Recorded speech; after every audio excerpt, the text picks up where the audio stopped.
Hello बच्चों। Welcome to Sam computer education centre Satalka Bhiwadi. तो जैसा कि हमने पहली एक्सेल की क्लास में पढ़ लिया था, रोज कितने होते हैं, कॉलम्स कितने होते हैं, और बेसिक हमने फाइल और होम पेज के बारे में यहाँ तक हमने पढ़ लिया था, wrap text merge and centre तक के बारे में।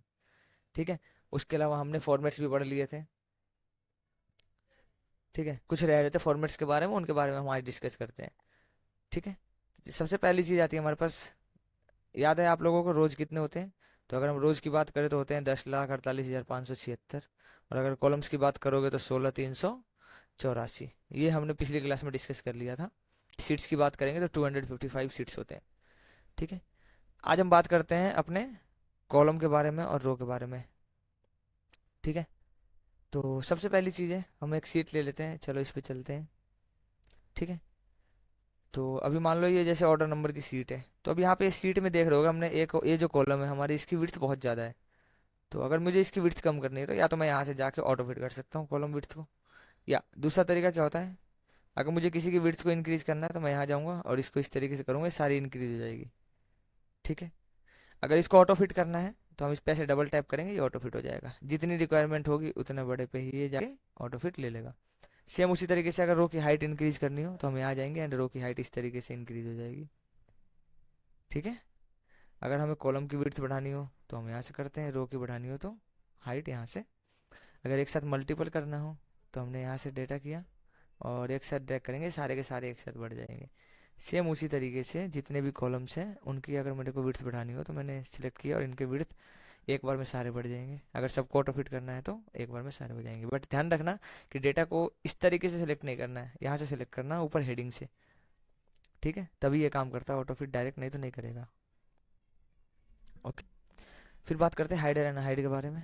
हाइड एंड हाइड क्या है भाई? आपको मान लो ये कॉलम हाइड करना है, बी नंबर का कॉलम हाइड करना है, राइट क्लिक करेंगे, हाइड कर देंगे इस तरीके से। अगर अनहाइड करना हो यहाँ जाओगे, डबल टैप करोगे, अनहाइड हो जाएगा।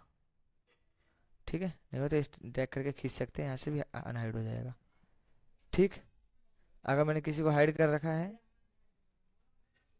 ठीक, तो अगर इनको अनहाइड करना हो तो दोनों साइड से क्लिक करेंगे, यहाँ फॉर्मेट पे जाके यहाँ से हम डायरेक्ट कर लेंगे अनहाइड कॉलम्स। ओके ना? उसके बाद इंसर्ट की बात करें अगर हम, यहाँ पे अभी और देख लेते, कुछ चीज़ें रह गई जैसे रीनेम सीट। ये जो सीट है, सीट का नाम चेंज करना हो, जैसे सैम लिख रहा है, अगर इसका नाम बदलना हो हमारे को तो डबल क्लिक करेंगे और यहाँ पे हम नाम चेंज कर सकते हैं इस तरीके से। ठीक है। सीट से डिलीट करनी हो तो ऐसे राइट क्लिक करेंगे और यहाँ से सीट को डिलीट भी कर सकते हैं हम लोग, रीनेम कर सकते हैं। नया सीट चाहिए तो हम यहाँ प्लस के साइन से नया सीट ऐड कर सकते हैं। ठीक है। इंसर्ट के बारे में बात करें, चार ऑप्शंस होते हैं, सेल से, सीट से, रोज है और सीट से कंप्लीट। तो सीट्स की बता दी मैंने। रो और कॉलम कैसे करना है, मान लो अगर आपको बी पे यहाँ पे एक नया कॉलम चाहिए तो बी पे सेलेक्ट किया एंड कंट्रोल के साथ प्लस प्रेस करेंगे, नया ऐड हो जाएगा। ठीक है। उसी तरीके से अगर मेरे को किसी चीज़ को डिलीट करना है तो यहाँ पे मैं कंट्रोल के साथ माइनस प्रेस करूँगा और ये चीज़ डिलीट हो जाएगी। ठीक है। सेम उसी तरीके से अगर मुझे रो इन, मान लो 4 रो चाहिए तो चार के चार रो पे सेलेक्ट किया एंड कंट्रोल के साथ प्लस प्रेस करेंगे, नए 4 ब्लैंक रो आ जाएंगे। सेम उसी तरीके से अगर जितने भी कॉलम चाहिए आपको वहां से सेलेक्ट कर लो और वहां पे उतने ही कॉलम नए ऐड हो जाएंगे। ठीक है। डिलीट करना हो तो कंट्रोल के साथ माइनस प्रेस करेंगे और डिलीट हो जाएगा। क्लियर है? इसके अलावा बात करते हैं हम शॉर्ट एंड फिल्टर के बारे में। शॉर्ट का क्या काम होता है? शॉर्ट का काम है भाई कि ये भी जो भी डाटा है इसके अंदर, इसको शॉर्ट करना असेंडिंग या डिसेंडिंग के अंदर। मान लो असेंडिंग में शॉर्ट करा हमने तो ये असेंडिंग में हो जाएगा, जैसे पहले सी आ रहा है फिर डी आ रहा है। ठीक है। ऐसे ही जेड टू ए में करेंगे तो ये उल्टा चलेगा, अपोजिट में। ठीक है ना? फाइंड का काम क्या होता है? फाइंड का काम होता है पूरी सीट के अंदर कुछ भी ढूंढ रहा हूँ आपको। ठीक है। मान लो मेरे को इसके अंदर शिफ्ट ढूंढ रहे हैं, मान लो फॉर एग्जांपल, तो यहाँ पे हम टाइप करेंगे जो भी ढूंढ रहे हैं।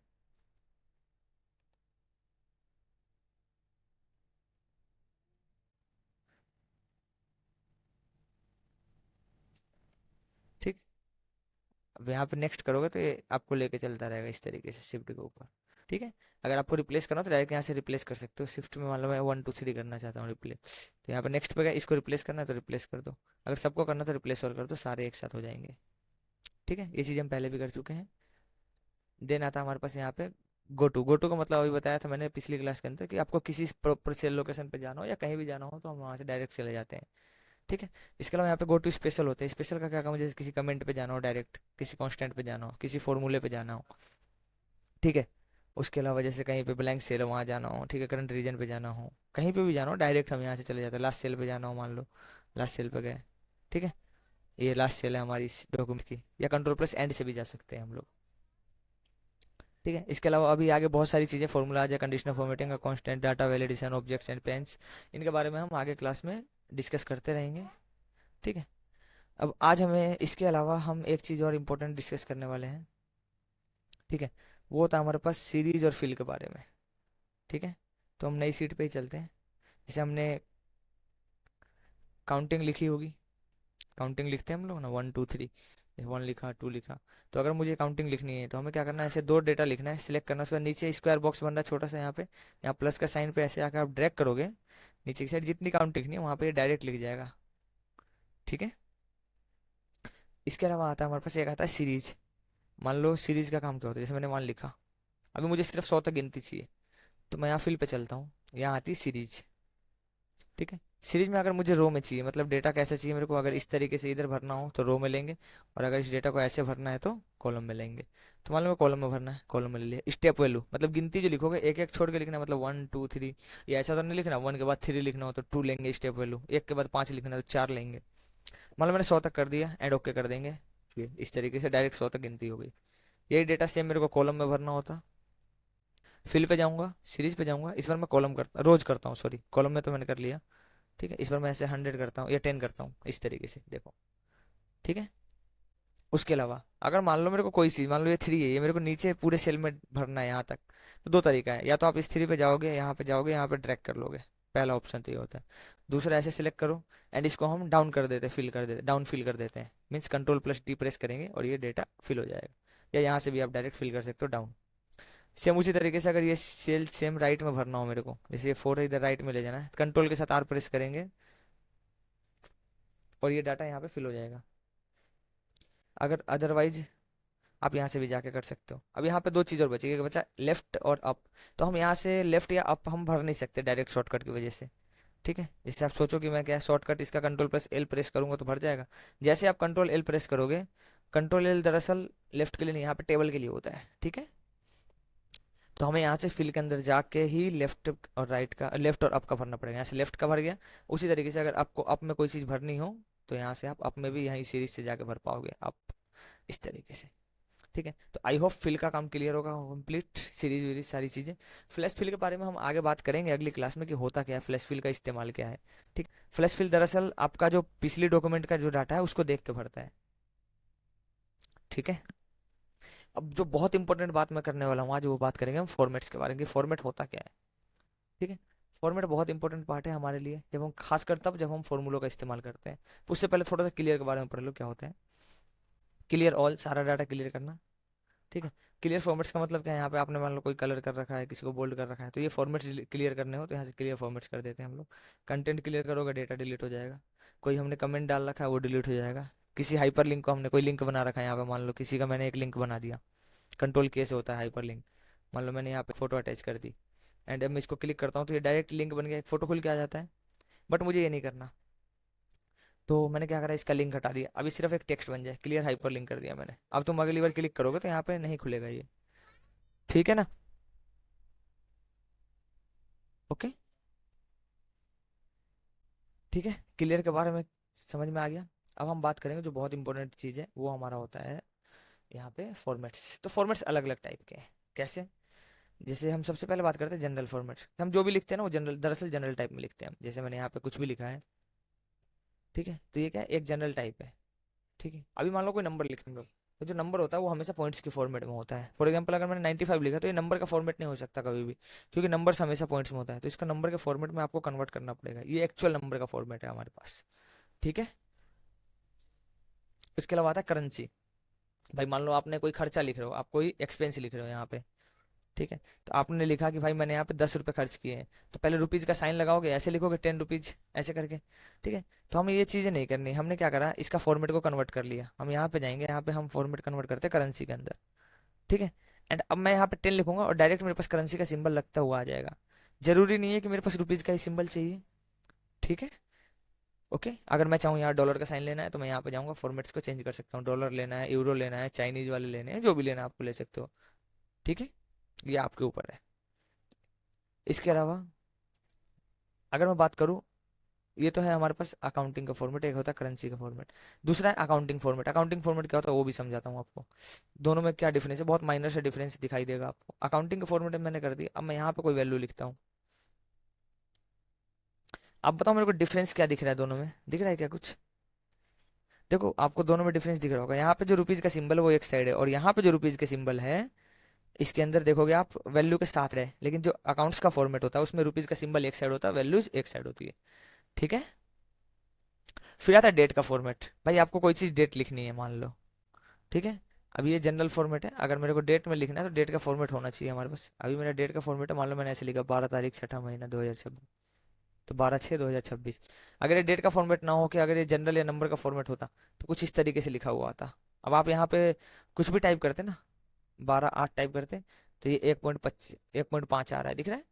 दरअसल क्यों, क्योंकि ये भाई हमारा डेट का फॉर्मेट नहीं है। जब हम डेट के फॉर्मेट में जाएंगे तो हम यहाँ पे अब जो भी लिखेंगे वो डेट के फॉर्मेट में टाइप होगा, ठीक है। इसलिए फॉर्मेट बहुत जरूरी है। शॉर्ट डेट और लॉन्ग डेट का काम क्या होता है? शॉर्ट डेट मतलब सीधा नंबर्स आएंगे। लॉन्ग डेट क्या आएगा, आपका जो ये डेटा है ये महीने का नाम आ जाएगा लिखा हुआ, जैसे ये 12 अगस्त 2026। नेक्स्ट है हमारे पास टाइम। टाइम का भी फॉर्मेट इसी तरीके से है, मीटर, आवर, आवर मिनट और सेकंड में होता है, सॉरी, ठीक है। मतलब मैंने लिख दिया 12 बज के 12 मिनट एंड 12 सेकेंड। तो ये मेरा एक प्रॉपर टाइम का फॉर्मेट है। अगर ये टाइम का फॉर्मेट अगर मैं यहाँ से सेट नहीं करता हूँ, अगर मैंने इसको किसी और फॉर्मेट में रख लिया मान लो, तो ये नंबर में देखो 0.51 आ रहा लिखा हुआ। आपने लिखा क्या था, 12 12 12, लेकिन यहाँ पे क्या आ रहा है? क्यों? क्योंकि आपने टाइम का फॉर्मेट नहीं किया, ठीक है। उसी तरीके से अगर मैं किसी का परसेंटेज निकालता हूँ, मान लो मैंने कहा कि मेरे 420 नंबर आए 500 में से, ठीक है। तो हम कैलकुलेशन करेंगे 420 नंबर बटे में 500, ठीक है। तो क्या आ रहा है, 0.84 आ रहा है। तो हमने 10वीं क्लास से पहले अपनी क्लासों में पढ़ा होगा, छोटी क्लासों में क्या करते, परसेंटेज निकालने इनटू में 100 करते थे इस तरीके से। तो ये आता था 84, हम मान लेते थे 84% है। अब अगर तुम यहाँ से परसेंट लगाने जाओगे तो ये तो 84% हो जाएगा। दरअसल क्यों, आपने जो 100 मल्टीप्लाई कर दिया वो नहीं करना था हमारे को। मैंने यहाँ कर दिया 420 बटे में 500, ठीक है। एंड सीधा इसको करेंगे कैलकुलेट, ठीक है। तो इसको डायरेक्ट हम परसेंटेज के अंदर कन्वर्ट करके करेंगे, ठीक है। यहाँ पे जैसे कैलकुलेशन ले लेते हैं हम, 420 डिवाइड बाई 500 हो गया, 0.854 आ रहा है। अब इसको परसेंटेज में ले जाओ तुम डायरेक्ट, या यहाँ से भी कन्वर्ट कर सकते हो, ठीक है। फिर आता है हमारे पास फ्रैक्शन। फ्रैक्शन का मतलब क्या है, कोई चीज बट्टे में करके लिखनी है। जैसे मैं लिखता हूँ 2/3 लिखता हूँ, 2/3। ये जैसे मैंने लिखा, ये 3 मार्च आ गया, लेकिन मेरे को एक्चुअल एक्चुअल में ऐसे थोड़ी ना लिखना था, तो मैं फ्रैक्शन में जाता हूँ। अब मुझे 2/3 लिखना था, मैंने लिखा 2/3, देखो आ गया 2/3। समझ में आ गया ना। तो फॉर्मेट्स बहुत जरूरी है भाई।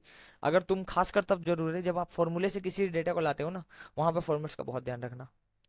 जैसे वी लुकअप से ला रहे हो या इफ लगा रहे हो, वहाँ फॉर्मेट्स बहुत जरूरी है। अगर आपने थोड़ा सा भी मिस कर दिया फॉर्मेट, तो आपका पूरा का पूरा डेटा गड़बड़ हो जाएगा, ठीक है। देन आता है साइंटिफिक। साइंटिफिक का मतलब क्या है, जैसे आपने पढ़ा होगा 2 × 10⁴, 3 × 10⁴, जैसे लाइट स्पीड कितनी है लाइट की, ठीक है। 3 × 10⁸ लिखते हैं हम लोग, ये लाइट की स्पीड है, ठीक है। लेकिन अगर इसको मैं साइंटिफिक टर्म में लिखने जाऊँ तो कुछ इस तरीके से होता है साइंटिफिक टर्म। 3 इंटू ये +08 का मतलब क्या है, 10⁸ आ रहा है ये मेरे पास, ठीक है।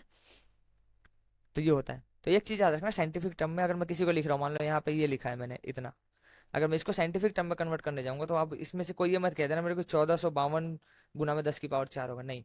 हमेशा याद रखना जो पहली वैल्यू होती है ना वो हमेशा 10 से कम होती है। मतलब यहाँ पे ये लिख सकता हूँ मैं 1.452 इंटू में 10⁻⁷, ठीक है। चाहे तो कन्वर्ट करके देख लो इसको, देखो ये रहा 1.452, ठीक है। पीछे की डाटा नहीं आया, 1.45 ले लिया इसने, 2 डिजिट पीछे का ले सकते हो आप, कोई दिक्कत नहीं है। इंटू में 10⁻⁷, क्यों? क्योंकि जो फर्स्ट वैल्यू होती है ना वो हमेशा 10 से कम होनी चाहिए। तो अगर आप 14.5 लोगे तो 10 से ज्यादा हो गया, ठीक है। एक बहुत इंपॉर्टेंट चीज है जो हमारे पास आता है, टेक्स्ट। टेक्स्ट क्या है, अगर मैं आपसे ये कहता हूँ 001 लिख के दिखाओ, आप नहीं लिख सकते हो, 002 लिखो, 005 लिखो।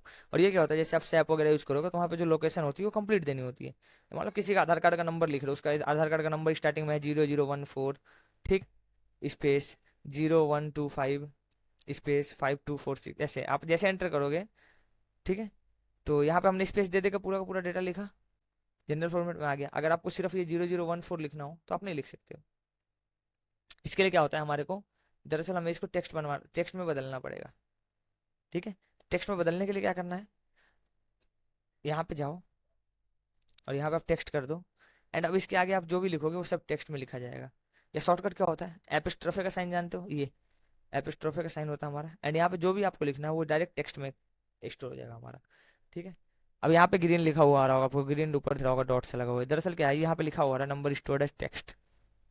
ठीक है, अगर आप हटाना चाहते हो तो इग्नोर कर देना इस एरर को, इससे आपका ये ग्रीन कलर जो था ये गायब हो जाएगा और आपका डेटा भी लिखा जाएगा कंप्लीट। एक यहाँ पे आता है 1000 सेपरेटर, ये क्या काम करता है, जैसे मान लो ये वैल्यू है, इसमें 1000 सेपरेटर लगाता हूँ। ठीक है, एक मैंने वैल्यू लिख ली इस तरीके से, अब मैं इसमें 1000 सेपरेटर लगाता हूँ, जैसे हम लोग इंडियन में पढ़ते हैं ना, इकाई दहाई सैकड़ा। ठीक है, कॉमा लगाते हैं ना, तो यही होता है कॉमा लगाना। ठीक, फिर आता है हमारे पास इंक्रीज डेसिमल और डिक्रीज डेसिमल, डेसिमल पॉइंट्स के बाद डेसिमल बढ़ाना। ठीक है, दरअसल मान लो जैसे हमने यहाँ पे कुछ लिख दिया 78.9%, मैंने ये लिखा। ठीक है, इसमें पॉइंट्स के बाद डेसिमल बढ़ाना हो इस तरीके से, बढ़ रहा है, एंड यहाँ से कम करते हैं पॉइंट्स के बाद। ठीक है, तो ये दरअसल राउंड ऑफ करके ले लेता है हमारे पास डाटा।